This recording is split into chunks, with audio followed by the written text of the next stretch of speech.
ಎಲ್ಲರಿಗೂ ನಮಸ್ಕಾರ. ಸನಾತನ ಕಥನಕ್ಕೆ ಸ್ವಾಗತ. ನಾನು ಸೌಮ್ಯ ಕೃಷ್ಣ ಹೆಗ್ಡೆ. ಯತ್ರ ನಾರ್ಯಸ್ತು ಪೂಜ್ಯಂತೆ ರಮಂತೆ ತತ್ರ ದೇವತಾಹ ಅಂತಂದ್ರೆ, ಎಲ್ಲಿ ಹೆಂಗಸರನ್ನ ಪೂಜಿಸಲಾಗತ್ತೆ ಅಲ್ಲಿ ದೇವತೆಗಳ ನಿವಾಸ ಅನ್ನುವಂಥದ್ದು ಇರತ್ತೆ. ಅಂದ್ರೆ ಹೆಣ್ಣು ಮಕ್ಕಳನ್ನ ಗೌರವದಿಂದ ಕಾಣಬೇಕು ಅನ್ನೋದನ್ನ ಮನುಸ್ಮೃತಿಯಲ್ಲಿ ಹೇಳಲಾಗಿದೆ. ಆದ್ರೆ ಕೆಲವೊಂದಷ್ಟು ಜನ ಯಾವಾಗ ಸನಾತನ ಧರ್ಮದ ಕೆಲವೊಂದಷ್ಟು ಸ್ಟೇಟ್ಮೆಂಟ್ ಬಂತು ಅಂದ ತಕ್ಷಣ ಅದನ್ನ ಅಟ್ಯಾಕ್ ಮಾಡುವಂತಹ ಸ್ಟೇಟ್ಮೆಂಟ್ ಅನ್ನ ಕೊಡ್ತಾರೆ, backing up with the fact of reality. ಅಂತಂದ್ರೆ ಇವತ್ತಿನ ನಮ್ಮ ಸಮಾಜದಲ್ಲಿ ಏನೇನ್ ನಡೀತಾ ಇದೆ, ಬಲಾತ್ಕಾರ ಇರಬಹುದು, ಈ ಭ್ರೂಣ ಹತ್ಯೆ, ಹೆಣ್ಣು ಭ್ರೂಣ ಹತ್ಯೆ ಅನ್ನೋದಿರ್ಬಹುದು, ಇದೆಲ್ಲ ಫ್ಯಾಕ್ಟ್, ರಿಯಾಲಿಟಿ. ಅದನ್ನ ಎಕ್ಸೆಪ್ಟ್ ಮಾಡ್ಲೇಬೇಕು. ಅಂತ ಒಂದು ಕೆಟ್ಟ ಮನಸ್ಥಿತಿ ಅನ್ನೋದ್ರಿಂದ ನಾವು ಕಂಪ್ಲೀಟ್ ಆಗಿ ಇನ್ನೂ ಸರಿ ಆಗಿಲ್ಲ. ಸೊ ಅಂಥ ಸ್ಟೇಟ್ಮೆಂಟ್ ಅನ್ನ ಕೊಟ್ಟ ತಕ್ಷಣ ಅದನ್ನ ಡೈರೆಕ್ಟ್ ಆಗಿ ಓಹೋ ಇಲ್ಲಿ ಇದ್ರನ್ನ ಹೇಳ್ತೀರಾ, ದೇವತೆ ಅಂತ ಹೇಳ್ತೀರಾ, ಬಟ್ ಹೆಣ್ಮಕ್ಳನ್ನ ನೀವು ಡೈಲಿ ಲೈಫ್ ಅಲ್ಲಿ ಟ್ರೀಟ್ ಮಾಡೋದು ಹೀಗೆ ಅಂತ ಧರ್ಮದ ಆಧಾರದ ಮೇಲೆ ಅಟ್ಯಾಕ್ ಮಾಡುವಂತ ಪ್ರಯತ್ನ ಬರುತ್ತೆ.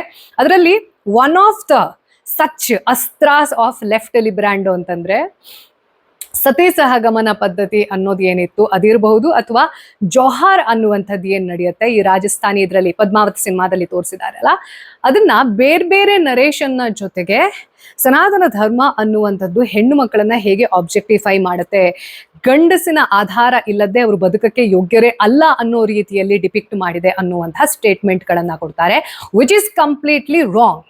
ಸೊ ಈ ಸತಿ ಸಹಗಮನ ಪದ್ಧತಿ ಅನ್ನುವಂಥದ್ದು, ಜೋಹಾರ್ ಅನ್ನುವಂಥದ್ದು ಸನಾತನ ಧರ್ಮದಲ್ಲಿ ಇರುವಂತಹ ಉಲ್ಲೇಖವಾಗಿರುವಂತಹ ಹೆಣ್ಣು ಮಕ್ಕಳ ವಿರುದ್ಧವಾಗಿ ಇರುವಂತಹ ಮಾತುಕತೆನ ಅಥವಾ ನಮ್ಗೆ ನರೇಷನ್ ರಾಂಗ್ ಆಗಿ ಹೋಗಿದ್ಯಾ ಅನ್ನೋದನ್ನ ಇವತ್ತಿನ ಎಪಿಸೋಡ್ ನಲ್ಲಿ ಅರ್ಥ ಮಾಡ್ಕೊಳ್ಳೋಣ. ಯಾಕೆಂತಂದ್ರೆ ಸತ್ಯ ಗೊತ್ತಿಲ್ದೋದಾಗ ನಮ್ಗೆ ಅದನ್ನ ಕೌಂಟರ್ ಮಾಡೋದು ಅಥವಾ ಕರೆಕ್ಟ್ ಮಾಡೋದು, ಕೆಲವೊಂದಷ್ಟು ವಿಚಾರ ಅನ್ನುವಂಥದ್ದು ಏನಿರುತ್ತೆ ಈ ಮನುಸ್ಮೃತಿಯಲ್ಲಿ, ಎಲ್ಲಿ ಹೆಣ್ಣನ್ನ ದೇವತೆ ಅಂತ ಹೇಳಿದರೆ ಅಲ್ಲಿ ಕೆಲವೊಂದಷ್ಟು ತಪ್ಪು ಮಾತು ಅನ್ನುವಂಥದ್ದು, ರಾಂಗ್ ನರೇಷನ್ ಅನ್ನುವಂಥದ್ದು ಹೋಗಿದೆ. ಅಂದ್ರೆ ಅದನ್ನ ಅರ್ಥ ಮಾಡ್ಕೊಳ್ಳುತ್ತೆ ಕೆಲವು ಜನ. ಮನುಸ್ಮೃತಿ, ಮನುಸ್ಮೃತಿಯನ್ನ ಡಾಕ್ಟರ್ ಬಾಬಾ ಸಾಹೇಬ್ ಅಂಬೇಡ್ಕರ್ ಅವರು ಸುಟ್ಟು ಹಾಕಿದ್ರು ಅನ್ನೋದನ್ನೇ ಒಂದು ಅಸ್ತ್ರ ಮಾಡ್ಕೊಂಡು ಅವಾಗ ಹೇಳ್ತಾ ಇರ್ತಾರೆ. ಹಾಗಾಗಿ ಏನ್ ತಪ್ಪುಗಳಿರುತ್ತೆ ಅದನ್ನ ಕರೆಕ್ಟ್ ಮಾಡ್ಕೋಬೇಕು ಅಂತಂದ್ರೆ ನಮ್ಗೆ ರಿಯಾಲಿಟಿ ಗೊತ್ತಿರಬೇಕು, ಹಂಗಿದ್ಯಾ ಇಲ್ವಾ ಅನ್ನೋದನ್ನ ಮೊದಲು ಅರ್ಥ ಮಾಡ್ಕೊಳ್ಬೇಕು. ಮೊದಲನೇದಾಗಿ ಈ ಸತಿ ಸಹಗಮನ ಪದ್ಧತಿ ಅನ್ನುವಂಥದ್ದು ಬೇರೆ, ಜೋಹಾರ್ ಅನ್ನುವಂಥದ್ದು ಬೇರೆ. ಒಂದೊಂದಾಗಿ ಅದರ ಹಿನ್ನೆಲೆಗೇನು, ಅದರ ಉಲ್ಲೇಖ ಇದೆಯಾ, ಅಥವಾ ಯಾವ ರೀತಿ ಬೆಳ್ಕೊಂಡ್ ಬಂತು, ಅದು ಆಂಟಿ ಫೆಮಿನಿಸ್ಟಿಕ್ ಆಗಿ ಹೇಗೆ ಕನ್ವರ್ಟ್ ಆಯ್ತು, ಇದು ಎಲ್ಲವನ್ನ ಡೀಟೇಲ್ ಆಗಿ ಅರ್ಥ ಮಾಡ್ಕೊಳ್ತಾ ಹೋಗೋಣ. ಸನಾತನ ಧರ್ಮಕ್ಕೆ ಸಂಬಂಧಪಟ್ಟಿರುವಂತಹ ಶಾಸ್ತ್ರ ಪುರಾಣ ಅನ್ನೋದ್ರಲ್ಲಿ ಏನ್ ಉಲ್ಲೇಖ ಇದೆ ಅನ್ನೋದ್ರ ಆಧಾರದ ಮೇಲೆ. ಸತಿ ಸಹಗಮನ ಶಬ್ದಶಃ ಅರ್ಥವನ್ನ ಮಾಡ್ಕೊಂಡ್ರೆ ಸತಿ, ಇದನ್ನ ಸಂಸ್ಕೃತದ ಸತ್ಯ ಅನ್ನುವಂತಹ ಪದಕ್ಕೆ ಸಮೀಕರಿಸಿ ಮಾತನಾಡ್ತಾರೆ. ಸೊ ಇದು ಸತಿ ಅಂತಂದ್ರೆ ಯಾರು ತನ್ನ ಕಂಪ್ಯಾನಿಯನ್ ಅಂತ ಇರ್ತಾರೆ ಅಂಥವರಿಗೆ ಲಾಯಲ್ ಆಗಿ ಇರ್ತಾಳೆ, ಹಾಗೆ ಬೆಸ್ಟ್ ಕ್ವಾಲಿಟೀಸ್ ಅನ್ನೋದನ್ನ ಹೊಂದಿರ್ತಾಳೆ, ಅವಳನ್ನ ಸತಿ ಅಂತ ಹೇಳ್ತಾರೆ. ಒಂದು ಈ ಅರ್ಥ ಬಂದ್ರೆ, ಇನ್ನೊಂದು ನಮಗೆ ಈ ಶಿವಪುರಾಣದಲ್ಲಿ ಸತಿ ಅಂದ್ರೆ ಶಿವನ ಹೆಂಡತಿ ಸತಿ ಇರ್ತಾಳಲ್ವಾ, ಮೊದಲನೇ ಅವತಾರ ಅಂತ ಏನ್ ಕರೆಯಲಾಗುತ್ತೆ. ಈ ದಕ್ಷ ಮಹಾರಾಜನ ಕತೆ ಅನ್ನುವಂಥದ್ದು ಏನ್ ಬರುತ್ತೆ, ಪ್ರಜಾಪತಿಯ ಕತೆ ಅನ್ನುವಂಥದ್ದು ಏನ್ ಬರುತ್ತೆ, ಆ ಸತಿಗೆ ಕೂಡ ಇದನ್ನ ಸಮೀಕರಿಸ್ತಾರೆ. ಯಾಕೆ ಅಂತಂದ್ರೆ ಇದಕ್ಕೆ ಒಂದು ಕಾರಣ ಇದೆ. ಹಾಗೆ ಸಹಗಮನ ಅನ್ನೋದ್ರ ಅರ್ಥ ಫಾಲೋವಿಂಗ್. ಸತಿ ಸಹಗಮನ ಅಂತಂದ್ರೆ ಗಂಡ ತೀರ್ಕೊಂಡಾದ ತಕ್ಷಣ ಫಾರ್ ಸಮ್ ರೀಸನ್ ಹೆಂಡತಿ ಕೂಡ ಅವನ ಜೊತೆಗೆ ಈ ಒಂದು ಲೋಕವನ್ನ ತ್ಯಾಗ ಮಾಡೋದು, ಈ ದೈಹಿಕ ವ್ಯವಸ್ಥೆಯನ್ನ ತ್ಯಜಿಸೋದು ಆಕೆಯ ನಿರ್ಧಾರದ ಮೇಲೆ. ಸೊ ಈ ನಮ್ಮ ಶಿವಪುರಾಣದಲ್ಲಿ ಕಥೆ ಅನ್ನುವಂಥದ್ದು ಏನಿದೆ ಅದರಲ್ಲಿ ಕೆಲವೊಂದಷ್ಟು ರಾಂಗ್ ನರೇಷನ್ ಅನ್ನುವಂಥದ್ದು ಕೂಡ ಜನರಿಗೆ ಹೋಗಿದೆ. ಅಂದ್ರೆ ಶಿವನನ್ನ ಯಾವಾಗ ದಕ್ಷ ಪ್ರಜಾಪತಿ ಅವಮಾನ ಮಾಡ್ತಾನೆ, ಅದನ್ನ ತಡ್ಕೊಳಕ್ಕಾಗತ್ತೆ, ತನ್ನ ಗಂಡನ ಮೇಲೆ ಇಲ್ಲ ಸಲ್ಲದ ಅಪವಾದವನ್ನ ಕೇಳೋಕೆ ಆಗದೆ ತನ್ನ ಯೋಗಾಗ್ನಿಯ ಮೂಲಕ, ಅದು ಆತ್ಮಹತ್ಯೆ ಅಲ್ಲ. ಇದಕ್ಕೆ ಸಂಬಂಧಪಟ್ಟಿರುವಂತ ಒಂದು ಡೀಟೇಲ್ಡ್ ವಿಡಿಯೋವನ್ನ ಮಾಡಿದೀನಿ. ಹಾಗೆ ಶಿವ ಮತ್ತು ಶಕ್ತಿ ಅಂತಂದ್ರೆ ಎರಡು ಕ್ವಾಂಟಿಟಿ ಅಲ್ಲ, ದೇ ಆರ್ ಸೇಮ್ ಅನ್ನೋದನ್ನ ಎಕ್ಸ್ಪ್ಲೇನ್ ಮಾಡ್ತಾ ಇನ್ನೊಂದು ವಿಡಿಯೋವನ್ನ ಮಾಡಿದೀನಿ ನಾನು. ದಯವಿಟ್ಟು ಯಾರು ಮಿಸ್ ಮಾಡ್ಕೊಂಡಿದ್ದೀನ ಇದು ಎರಡನ್ನ ವಾಪಸ್ ಹೋಗಿ ನೋಡಿ. ಯಾಕೆಂತಂದ್ರೆ there is so much to learn about Shiva and Shakti. So ಅಂತ ಟೈಮಲ್ಲಿ ಯಾವಾಗ ಸತಿ ಯೋಗಾಗ್ನಿಯ ಮೂಲಕ ತನ್ನ ದೈಹಿಕ ವ್ಯವಸ್ಥೆಯನ್ನ ತ್ಯಜಿಸ್ತಾಳೆ, ಅದನ್ನ ಸತಿ ಅಂತ ಕರೆದ್ರು. ಅಂದ್ರೆ ಫಸ್ಟ್ ಇನ್ಸಿಡೆಂಟ್ ಅಂತ ಏನಾದ್ರೂ ಬರುತ್ತೆ ಅಂತಂದ್ರೆ this is the history. So ಇದು ಯಾವಾಗಾದ್ರೂ ನಮ್ಮ ವೇದ ಪುರಾಣದಲ್ಲಿ ಹಿಂಗ್ ಮಾಡ್ಬಿಡ್ಬೇಕು, ಗಂಡ ಸತ್ತೋದ್ಮೇಲೆ ಹೆಂಡತಿಗೆ ಬದುಕಕ್ಕೆ ಅವಕಾಶನೇ ಇಲ್ಲ, ಅಂದ್ರೆ ಅವಳ ಅಸ್ತಿತ್ವ ಇರೋದೇ ಗಂಡನ ಜೀವನದ ಆಧಾರದ ಮೇಲೆ ಅಂತಿದ್ಯಾ? ಎಲ್ಲಂದ್ರೆ ಎಲ್ಲೂ ಇಲ್ಲ. ವೇದ ಪುರಾಣ ಶಾಸ್ತ್ರ ನೀವೆಲ್ಲೇ ನೋಡಿದ್ರು, ಇನ್ಫ್ಯಾಕ್ಟ್ ಋಗ್ವೇದದಲ್ಲಿ ಯಾವಾಗ ಅಚಾನಕ್ಕಾಗಿ ಗಂಡನ ಮರಣ ಅನ್ನೋದು ಸಂಭವಿಸುತ್ತೆ, ಹೆಂಡತಿ ಆ ಒಂದು ನೋವನ್ನ ಮರೆತು ಜೀವನದಲ್ಲಿ ಮುಂದುವರಿಬೇಕು ಅನ್ನುವಂತಹ ಮಾರ್ಗದರ್ಶನವನ್ನ ಕೊಡುತ್ತೆ ಋಗ್ವೇದ. ಹಾಗಾಗಿ ಎಲ್ಲೂ ಕೂಡ ನಮ್ಮ ಸನಾತನ ಧರ್ಮದ ಶಾಸ್ತ್ರದಲ್ಲಿ ಹೆಣ್ಣಿಗೆ ಗಂಡನನ್ನ ಬಿಟ್ಟು ಬದುಕುವ ಯೋಗ್ಯತೆಯಾಗಲಿ ಇರಲೇಬಾರದು ಅನ್ನುವಂತಹ ಸ್ಟೇಟ್ಮೆಂಟ್ ಇಲ್ಲವೇ ಇಲ್ಲ. ಆದ್ರೆ ಸೊ ನಮ್ಮ ಈ ಶಿವಶಕ್ತಿಯ ಕಾನ್ಸೆಪ್ಟ್ ಅನ್ನುವಂಥದ್ದು ಏನ್ ಬರುತ್ತೆ, ನಮ್ಮ ಸನಾತನ ಧರ್ಮದಲ್ಲಿ ಮದುವೆ ಅನ್ನುವಂಥದ್ದು ಏನ್ ಬರುತ್ತೆ ಅಲ್ಲ, ಅದರಲ್ಲಿ ಗಂಡ ಬೇರೆ ಅಲ್ಲ, ಹೆಂಡತಿ ಬೇರೆ ಅಲ್ಲ. ಹಾಗಾಗಿ ಈ ಸತಿ ಸಹಗಮನ, ಗಂಡ ಸತ್ತಾದ ಮೇಲೆ ನನಗೆ ಈ ಪ್ರಪಂಚದ ವ್ಯಾಮೋಹ ಬೇಡ ಅಂತ ಅವನ ಚಿತೆಯ ಜೊತೆಗೆ ಹೆಂಡತಿ ಸ್ವ ಇಚ್ಛೆಯಿಂದ ಹೋಗಿ ಕೂರ್ತಾ ಇದ್ಲು, ಅದನ್ನ ಸತಿ ಸಹಗಮನ ಅಂತ ಕರೀತಾರೆ. This is not a mandate, this was never a mandate. ಆಕೆ ತನ್ನ ಸ್ವ ಇಚ್ಛೆಯಿಂದ ಗಂಡನ ಜೊತೆ ನಾನು ಹೋಗ್ತೀನಿ, ನನಗೆ ಈ ಪ್ರಪಂಚ ಬೇಡ ಅಂತ ತೊರೆದು ಹೋಗ್ತಾ ಇದ್ಲು. ಅಂಡ್ ದಟ್ಸ್ ನಾಟ್ ಸೂಸೈಡ್, ಆತ್ಮಹತ್ಯೆ ಅಲ್ಲ, ಅದು ಇಂಡಿವಿಜುವಲ್ ಚಾಯ್ಸ್ ಆಗಿತ್ತು. ಪ್ರತಿಯೊಬ್ರು ಹಂಗ್ ಮಾಡ್ಬೇಕಿತ್ತ? ನೋ. ಈ ನಮ್ಮ ರಾಮಾಯಣ ಮಹಾಭಾರತದ ಕೆಲವೊಂದಷ್ಟು ಕಥೆಗಳನ್ನ ಕೇಳಿದ್ರೆ, ಇನ್ಸ್ಟನ್ಸಸ್ ಅನ್ನ ಕೇಳಿದ್ರೆ, ಸೊ ಅಲ್ಲಿ ಕೆಲವೊಬ್ರು ಸತಿ ಸಹಗಮನ ಮಾಡಿರೋರು ಇದ್ದಾರೆ. ಫಾರ್ ಎಕ್ಸಾಂಪಲ್ ಮಾದ್ರಿ, ಪಾಂಡು ಮಹಾರಾಜನ 2ನೇ ಹೆಂಡತಿ ಆಗಿರ್ತಾಳೆ, ಅಂದ್ರೆ ಕುಂತಿಯ ಸವತಿ. ಸೊ ಅವಳು ತನ್ನ ತಪ್ಪಿಂದ ಗಂಡಂಗೆ ಹಿಂಗಾಗ್ಬಿಡ್ತಲ್ಲ ಅನ್ನೋ ಕಾರಣಕ್ಕೋಸ್ಕರ ನೋವನ್ನ ತಡೆಯಕ್ಕಾಗದೆ, ಜೊತೆಗೆ ಅವಳಿಗೆ ತುಂಬಾ ಅಂದ್ರೆ ತುಂಬಾ ಗಂಡನ ವ್ಯಾಮೋಹ ಅನ್ನೋದಿರುತ್ತೆ. ಹಾಗಾಗಿ ಮಕ್ಕಳಿದ್ದಾರೆ ಅನ್ನೋದನ್ನು ನೋಡದೆ ಅವಳು ಸತಿ ಸಹಗಮನವನ್ನ ಮಾಡ್ತಾಳೆ, ಕುಂತಿಗೆ ತನ್ನ ಮಕ್ಕಳನ್ನ ಒಪ್ಸಿ. ಇದು ಒಂದು ಸ್ವ ಇಚ್ಛೆಯಿಂದ ಆಕೆ ಸತಿ ಸಹಗಮನವನ್ನ ಮಾಡಿರುವಂತಹ ಉಲ್ಲೇಖ ನೋಡೋಕ್ ಸಿಕ್ಕಿದ್ರೆ, ಇದು ಮ್ಯಾಂಡೇಟ್ ಅಲ್ಲ ಅಂತ ನಾನು ಹೇಗೆ ಹೇಳ್ತೀನಿ ಅಂತಂದ್ರೆ, ಒಂದ್ ವೇಳೆ ಇದು ಮ್ಯಾಂಡೇಟೇ ಆಗಿದ್ರೆ, ನಮ್ಮ ಶಾಸ್ತ್ರ ಪುರಾಣದಲ್ಲೇ ಉಲ್ಲೇಖ ಇತ್ತು ಅಂತಂದ್ರೆ, ರಾಮಾಯಣದ ಸಮಯದಲ್ಲಿ ಯಾವಾಗ ದಶರಥ ಮಹಾರಾಜ ಸತ್ತೋಗ್ತಾನಲ್ವಾ, ಅವಾಗ ಅವನ ಹೆಂಡತಿಯರೆಲ್ಲ ಸತಿ ಸಹಗಮನ ಮಾಡ್ಬೇಕಿತ್ತು, ಯಾರು ಸಹ ಮಾಡ್ಲಿಲ್ಲ. ಹಾಗೆ ಶಾಂತನು ಮಹಾರಾಜ ಮಹಾಭಾರತದಲ್ಲಿ ಯಾವ ಕುರುವಂಶ ಅನ್ನೋದ್ರ ಮೊದಲನೇ ಅಂದ್ರೆ ಪಾಪ್ಯುಲರ್ ರಾಜ ಅಂತ ಯಾರಿರ್ತಾನೆ, ಆ ರಾಜ ಸತ್ತೋದ್ಮೇಲೆ ಅವನ ಹೆಂಡತಿ ಸತ್ಯವತಿ ಅನ್ನೋಳು ಯಾರಿರ್ತಾಳೆ, ಅಂದ್ರೆ ಮಹಾಭಾರತ ನಡೆದಿದ್ದೆ ಸತ್ಯವತಿಯಿಂದ ಅಂತ ಹೇಳೋರಿದ್ದಾರೆ. ಸತ್ಯವತಿಯ ಆ ಒಂದು ಇದ್ರನ್ನ ಕಥೆಯನ್ನ ಹೇಳುವಾಗ ಆಕೆಯ ಕ್ಯಾರೆಕ್ಟರ್ ಅನ್ನ ನಾನು ಒಂದು ವ್ಯಕ್ತಿತ್ವವನ್ನಾಗಿ ನೋಡಿದಾಗ ಹೇಗೆ ಎಕ್ಸ್ಪ್ಲೇನ್ ಮಾಡ್ಬೋದು ಅದನ್ನ ಇನ್ನೊಂದು ಎಪಿಸೋಡ್ ನಲ್ಲಿ ಮಾಡ್ತೀನಿ. ಸೊ ಈ ಸತ್ಯವತಿ ಕೂಡ ಶಾಂತನು ಮಹಾರಾಜ ಸತ್ತೋದ ತಕ್ಷಣ ಸತಿ ಸಹಗಮನವನ್ನ ಮಾಡ್ಬೇಕಿತ್ತು, ಆದ್ರೆ ಮಾಡೋದಿಲ್ಲ. ಅವಳು 3 ಜನರೇಷನ್ ವರೆಗೂ ರಾಜಮಾತೆಯಾಗಿ ಇದ್ದು ಮುನ್ನಡೆಸ್ತಾಳೆ ರಾಜ್ಯವನ್ನ. ಹಾಗಾಗಿ this was never a mandate. ಆಕೆಗೆ ಒಂದು ಹಕ್ಕಿತ್ತು, ನನ್ನ ಗಂಡನನ್ನ ನಾನು ಫಾಲೋ ಮಾಡ್ತೀನಾ ಇಲ್ವಾ ಅನ್ನುವಂಥದ್ದು ಇತ್ತು. ಹಾಗಾಗಿ ಎಲ್ಲೂ ಕೂಡ ಇದು this is nothing to do with ಏನು ಮೇಲ್ ಡಾಮಿನೇಟೆಡ್ ಸೊಸೈಟಿ, ಪೇಟ್ರಿಯಾರ್ಕಿ ಅಂಥದ್ದಕ್ಕೆ ಸಂಬಂಧಪಟ್ಟಿದ್ದು ಅಲ್ವೇ ಅಲ್ಲ. This is my individual choice. ನನಗೆ ನನ್ನ ಗಂಡನನ್ನ ಬಿಟ್ಟು ಬದುಕಬೇಕಾ ಬೇಡವಾ, ಈ ಲೋಕ ಬೇಡವಾ ಬೇಡ, ಅವನಿರದ್ದೇ ನಾನು ಇಲ್ಲಿ ಇರ್ಬೇಕಾ ಬೇಡವಾ ಅನ್ನೋದನ್ನ ಆ ಹೆಂಡತಿ ಡಿಸೈಡ್ ಮಾಡುವಂತಹ ಒಂದು ಪದ್ಧತಿ ಆಗಿತ್ತು. ನೆಕ್ಸ್ಟ್, ಜೋಹರ್ ಅನ್ನೋದನ್ನ ನಾವು ಕೇಳಿರ್ತೀವಿ, ಎಸ್ಪೆಷಲಿ ಯಾವಾಗ ಈ ಪದ್ಮಾವತ್ ಅನ್ನುವಂತಹ ಸಿನಿಮಾ ಬಂತು. ಪದ್ಮಾವತಿ ಇದ್ದಿದ್ದು ಆಮೇಲೆ ಗಲಾಟೆ ಆಗಿ ಕರ್ಣಿ ಸೇನೆ ದೀಪಿಕಾ ಪಡ್ಕೋಣೆ ಮೂಗ್ ಕೊಯ್ತೀವಿ ಅಂತೆಲ್ಲ ಕಾಂಟ್ರವರ್ಸಿ ಕ್ರಿಯೇಟ್ ಆದ್ಮೇಲೆ ಅದನ್ನ ಪದ್ಮಾವತ್ ಅಂತ ಮಾಡಿದ್ರು. ಸೊ ಇದರಲ್ಲಿ ಈ ಜೋಹರ್ ಅನ್ನುವಂಥದ್ದು ಏನಿರುತ್ತೆ, ನೀವು ಸಿನಿಮಾ ನೋಡಿದ್ರೆ ಆ ಎಂಡ್ ಸೀನ್ ಅನ್ನೋದು ಏನ್ ಬರುತ್ತಲ್ವಾ, ಕ್ಲೈಮ್ಯಾಕ್ಸ್ ಬರುತ್ತಲ್ವಾ, ಎಲ್ಲೂ ಕೂಡ ಆಕೆ ತನ್ನನ್ನ ತಾನು ಕೊಂದುಕೊಂಡು ಅಂತ ಅನಿಸಲ್ಲ. ಆಕೆಯ ಜಾಗದಲ್ಲಿ ಯಾರೇ ಇದ್ರು ಅದನ್ನ ಮಾಡ್ಬೇಕು ಅಂತ ಅನ್ಸುತ್ತೆ. ಅಂತಂದ್ರೆ ಆತ್ಮಹತ್ಯೆ ಅಲ್ಲ, ಅದು ಆತ್ಮದ ಸಂರಕ್ಷಣೆ, ಆತ್ಮ ಗೌರವ, ಆತ್ಮ ಸಮ್ಮಾನ. ಏನ್ ಹಂಗಂದ್ರೆ ಜೋಹರ್ ಅಂತಂದ್ರೆ ಏನು, ಯಾಕೆ ಇದು ರಾಜಪೂತ್ರಲ್ಲೇ ಅಷ್ಟು ಪಾಪ್ಯುಲರ್ ಇತ್ತು? ಇನ್ಫ್ಯಾಕ್ಟ್ ನಮ್ಮ ಸ್ವಾತಂತ್ರ್ಯ ನಂತರದಲ್ಲೂ ಕೂಡ ಇಂಥ ಕೇಸಸ್ ಅನ್ನುವಂಥದ್ದು ಆಗಿದೆ. ಸೊ ಅಂದಿನ ಕಾಲದಲ್ಲಿ ಈ ಜೋಹರ್ ಅನ್ನೋದನ್ನ ನೀವು ಲೂಸ್ ಆಗಿ ಕನ್ವರ್ಟ್ ಮಾಡಿದ್ರಿ ಪರ್ಷಿಯಾ ಅಥವಾ ಅರೇಬಿಕ್ ಲ್ಯಾಂಗ್ವೇಜ್ಗೆ ಅಂತಂದ್ರೆ ಅದನ್ನ ಜುವೆಲ್ ಅಂತ ಹೇಳ್ತಾರೆ. ಇವತ್ತಿಗೂ ರಾಜಸ್ಥಾನದಲ್ಲಿ ನಿಮ್ಗೆ ಜೋಹರಿ ಬಜಾರ್ ಅನ್ನೋದು ಕೇಳೋಕೆ ನೋಡೋಕೆ ಸಿಗತ್ತೆ.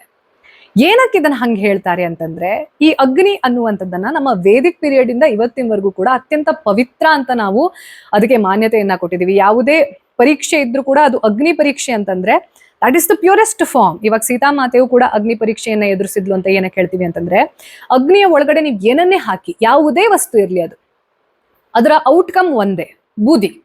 ಅಂದ್ರೆ ಯಾವುದೇ ಪಾರ್ಶಿಯಾಲಿಟಿ ಇಲ್ಲ, ಎಲ್ಲಾ ವಸ್ತುವನ್ನ ಒಂದೇ ಗುಣದಿಂದ ಲಾಸ್ಟಿಗೆ ಆಗೋದು ಬೂದಿ. ಹಾಗಾಗಿ ಅಗ್ನಿಗೆ ಅಷ್ಟು ಶ್ರೇಷ್ಠ ಸ್ಥಾನಮಾನ ಅನ್ನುವಂಥದ್ದು ಇದೆ. ಅಂಥ ಅಗ್ನಿಯ ಒಳಗಡೆ ಪ್ರವೇಶ ಮಾಡುವಂತಹ, ಆತ್ಮ ಸಂರಕ್ಷಣೆಗಾಗಿ ಪ್ರವೇಶ ಮಾಡುವಂತಹ ಹೆಣ್ಣು ಜುವೆಲ್ಗೆ ಸಮಾನ, ಆಭರಣಕ್ಕೆ, ಅಂದ್ರೆ ಅಷ್ಟು ಅತ್ಯಮೂಲ್ಯ ಗೌರವದ ಸ್ಥಾನದಿಂದ ನೋಡುವಂಥದ್ದು. ಸೊ ಇದು ಅಡಾಪ್ಟೆಡ್ ಪ್ರಾಕ್ಟೀಸ್. ಏನ್ ಹಂಗಂದ್ರೆ ನಮ್ಮ ಯಾವುದೇ ಈ ರಾಮಾಯಣ ಮಹಾಭಾರತದ ಕಾಲದಲ್ಲಿ ಜೋಹರ್ ಅನ್ನೋದಕ್ಕೆ ಸಂಬಂಧಪಟ್ಟ ಹಾಗೆ ನಮ್ಗೆ ಯಾವುದೇ ಉಲ್ಲೇಖ ಸಿಗೋದಿಲ್ಲ. ಯಾಕೆಂತಂದ್ರೆ ಅಂದಿನ ಕಾಲದಲ್ಲಿ ನಡೀತಾ ಇರುವಂತಹ ಯುದ್ಧವನ್ನ ಧರ್ಮ ಯುದ್ಧ ಅಂತ ಕರಿತಾ ಇದ್ರು. ಅಂದ್ರೆ ಅವರು ಒಂದು ರೂಲ್ ಬುಕ್ ಅನ್ನ ಫಾಲೋ ಮಾಡ್ತಾ ಇದ್ರು. ಹೆಣ್ಮಕ್ಳನ್ನ ಅಥವಾ ಹೆಂಗಸರನ್ನ ಅಥವಾ ಮಕ್ಕಳನ್ನ ಯುದ್ಧದಲ್ಲಿ ಎಳಿಬಾರದು, ಅವರ ಜೀವನವನ್ನ ಹಾಳು ಮಾಡೋ ರೀತಿಯಲ್ಲಿ ಡೈರೆಕ್ಟ್ ಆಗಿ ಅವರನ್ನ ಕೊಲ್ಲುವಂತಹ ಯಾವುದೇ ಇದು ಕೂಡ ಅಧರ್ಮ ಅಂತ ಕರಿತಾ ಇದ್ರು. ಆದ್ರೆ ಯಾವಾಗ ಭಾರತಕ್ಕೆ ಈ ಇನ್ವೇಡರ್ಸ್ ಬಂದ್ರಲ್ವಾ, ಎಸ್ಪೆಷಲಿ ಈ ಮುಘಲ್ಸ್ ಅನ್ನುವಂಥದ್ದು ಏನು ಆ ಇನ್ಫ್ಲೂಯೆನ್ಸ್ ಅನ್ನೋದು ಬೆಳೀತಾ ಹೋಯ್ತು, ಅವರಿಗೆ ಯಾವುದೇ ರೂಲ್ಸ್ ಇರಲಿಲ್ಲ. ಎಲ್ಲವೂ ಅವ್ರ ಪ್ರಕಾರ ಜೋಜಿತ ವಹಿ ಸಿಕಂದರ್, ಅಂದ್ರೆ ಹಿಂದಿನಿಂದ ವಾರ್ ಮಾಡೋದು ಕೂಡ ಅವರ ಪ್ರಕಾರ ಸರಿಯದು. ಸೊ ನಮ್ಮ ಈ ರಾಜಪೂತ ದೊರೆಗಳು ಸೇರಿದ ಹಾಗೆ ಭಾರತದ ದೊರೆಗಳು ಯಾರು ಕೂಡ ಅವ್ರ ಹತ್ರ ಶಕ್ತಿ ಇರಲಿಲ್ಲ, ಅವರು ಟ್ಯಾಕ್ಟಿಕ್ಸ್ ಇರದ್ದೇ ಸೋತಿರೋದು ಅಂತ ಅಲ್ಲ. They last because of there rules. ಧರ್ಮ ಯುದ್ಧದ ಪ್ರತಿಯೊಂದು ಮ್ಯಾಂಡೇಟ್ ಅನ್ನ ಫಾಲೋ ಮಾಡ್ತಾ ಇದ್ರು ಅವರು. ಆದ್ರೆ ಇವರಿದ್ರಲ್ವಾ, ಯಾರು ಅನಿಮಲ್ ಕಲ್ಚರ್ಗೆ ಸೇರಿರೋರು ಇರ್ತಾರೆ, ಬಾರ್ಬೇರಿಯನ್ಸ್ ಇರ್ತಾರೆ, ಅಂತವ್ರಿಗೆ ಯಾವುದೇ ರೂಲ್ ಇಲ್ಲ. ಒಟ್ನಲ್ಲಿ ನಾನು ಗೆಲ್ಬೇಕು, ಯಾರನ್ನ ಬೇಕಾದ್ರೂ ಕೊಲ್ತೀನಿ, ಯಾರನ್ನ ಬೇಕಾದ್ರೂ ಕಡಿತೀನಿ, ಏನ್ ಬೇಕಾದ್ರೂ ಮಾಡ್ತೀನಿ, ಅಷ್ಟಕ್ಕೆ ನಿಲ್ತಾ ಇರಲಿಲ್ಲ. ಕೇವಲ ರಾಜ್ಯಕ್ಕೆ ಅವರ ಆ ದಾಳಿ ಅನ್ನುವಂಥದ್ದು ನಿಲ್ತಾ ಇತ್ತಾನೋ, ಅವರು ರಾಜ್ಯವನ್ನ, ಸಂಪತ್ತನ್ನ, ಹಣವನ್ನ, ಎಲ್ಲದರ ಜೊತೆಗೆ ಮಕ್ಕಳನ್ನ ಹಾಗೂ ಹೆಂಗಸರನ್ನ ಕೂಡ ಆಬ್ಜೆಕ್ಟಿಫೈ ಮಾಡಿದ್ರು. ಅಂದ್ರೆ ಒಂದು ರಾಜ್ಯವನ್ನ ಗೆಲ್ತೀನಿ ಅಂತಂದ್ರೆ ಅಲ್ಲಿರೋ ಹೆಣ್ಣು ಮಕ್ಕಳನ್ನ ಎಲ್ಲರೂ ಕೂಡ ಸೆಕ್ಸ್ ಸ್ಲೇವ್ಸ್ ಆಗಿ ಮಾಡೋದು, ಮಕ್ಕಳನ್ನ ಮಾರಾಟ ಮಾಡೋದು, ಈ ರೀತಿ ಕೆಟ್ಟ ಪ್ರಾಕ್ಟೀಸಸ್ ಇರೋ ಕಾರಣಕ್ಕೋಸ್ಕರ ಅವಾಗಿನ ಯಾರು ಸೋಷಿಯಲ್ ಅಂಡ್ ಪೊಲಿಟಿಕಲ್ ಲೆವೆಲ್ ಅಲ್ಲಿ ಒಂದು ಹೈರಾರ್ಕಿ ಅನ್ನುವಂಥದ್ದು ಏನಿರುತ್ತೋ, ಹೈ ಕ್ಲಾಸ್ ಪೀಪಲ್ ಅಂತ ಯಾರಿರ್ತಿದ್ರು, ಅವರು ತಮ್ಮ ಆತ್ಮ ಸಂರಕ್ಷಣೆಗಾಗಿ ಇಂಥದ್ದು ಒಂದನ್ನ ಅಡಾಪ್ಟ್ ಮಾಡ್ಕೊಂಡ್ರು. ಅದನ್ನೇ ಜೋಹಾರ್ ಅಂತ ಹೇಳ್ತಾರೆ. ಇವಾಗ ರಾಜಪುತ್ರಲ್ಲಿ ರಾಜರು ಯಾರಿರ್ತಿದ್ರು, ಮಂತ್ರಿ ವೃಂದ ಯಾರಿರ್ತಾ ಇದ್ರು, ಸೇನಾಧಿಪತಿ ಲೆವೆಲ್ ಅವ್ರು ಯಾರಿರ್ತಾ ಇದ್ರು, ಈ ಕಿಂಗ್ ಮೇಕರ್ಸ್ ಅಂತ ಯಾರಿರ್ತಾರೆ, ಪುರೋಹಿತ ವರ್ಗ, ಅಂಥವರೆಲ್ಲ ಆ ಮನೆತನಕ್ಕೆ ಸೇರಿರುವಂತಹ ಹೆಂಗಸರೆಲ್ಲರೂ ಕೂಡ ಒಂದ್ ವೇಳೆ ಆ ರಾಜ್ಯ ಸೋತ್ ಹೋಯ್ತು ಈ ಇನ್ವೇಡರ್ಸ್ ಕೈಯಲ್ಲಿ ಅಂತಂದ್ರೆ,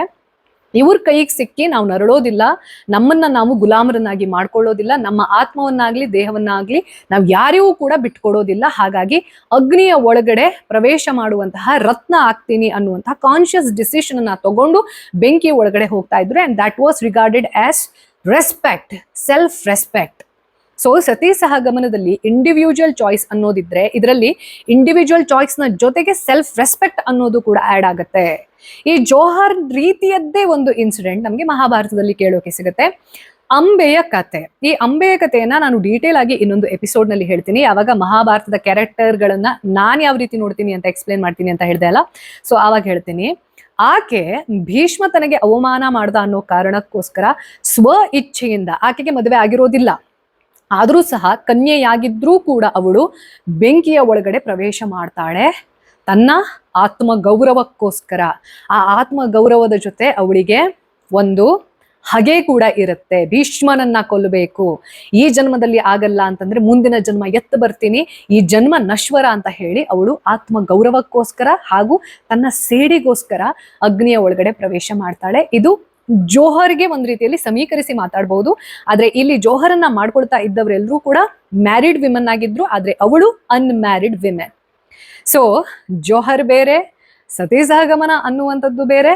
ಆದ್ರೆ ಇದು ಎರಡೂ ಕೂಡ ಹೆಂಗೆ ಕನ್ವರ್ಟ್ ಆಯ್ತು, ಈ ರೀತಿ ಮಾಡ್ಲೇಬೇಕು ಅಂತ ಕನ್ವರ್ಟ್ ಯಾವಾಗ ಆಯ್ತು ಅಂತಂದ್ರೆ, ನಾವು ನಮ್ಮ ಭಾರತದ ಹಿಸ್ಟ್ರಿಯಲ್ಲಿ ಗುಪ್ತಾಸ್ ಯಾರಿದ್ರಲ್ವಾ, ಗುಪ್ತ ಮನೆತನಕ್ಕೆ ಸೇರಿರುವಂತಹ ಮಹಾರಾಜರು, ಗೋಲ್ಡನ್ ಪೀರಿಯಡ್ ಅಂತ ಕರೀತಾರೆ. ಆ ಟೈಮಲ್ಲಿ ಒಬ್ಬ ಸೇನಾಧಿಪತಿಯ ಹೆಂಡತಿ ಗಂಡನನ್ನ ಕಳ್ಕೊಂಡಿರುವಂತಹ ದುಃಖವನ್ನ ತಡ್ಕೊಡಕ್ಕಾಗತ್ತೆ, ಅವಳು ಸತಿ ಸಹಗಮನವನ್ನ ಮಾಡ್ತಾಳೆ. ಇದು ನಮಗೆ ಅವೈಲೇಬಲ್ ಇರುವಂತಹ, ಅಂದ್ರೆ ಬರ್ದಿಟ್ಟಿದ್ದಾರೆ ಶಾಸನದಲ್ಲಿ ಸಿಗುವಂತಹ ಉಲ್ಲೇಖ ಅಂತಂದ್ರೆ ಇದು. ಅದಕ್ಕಿಂತ ಮುಂಚೆ ನಿಮ್ಗೆಲ್ಲೂ ಉಲ್ಲೇಖ ಅನ್ನುವಂಥದ್ದು ಸಿಗೋದಿಲ್ಲ. ಇವ್ರು ಹಿಂಗ್ ಮಾಡ್ಕೊಂಡ್ರು, ಸತಿ ಸಹಗಮನ ಮಾಡ್ಕೊಂಡ್ರು ಅನ್ನುವಂತಹ ಉಲ್ಲೇಖ ಸಿಗೋದಿಲ್ಲ. ಇದು ಮೊದಲ ಶಾಸನಯುಕ್ತ ಉಲ್ಲೇಖ.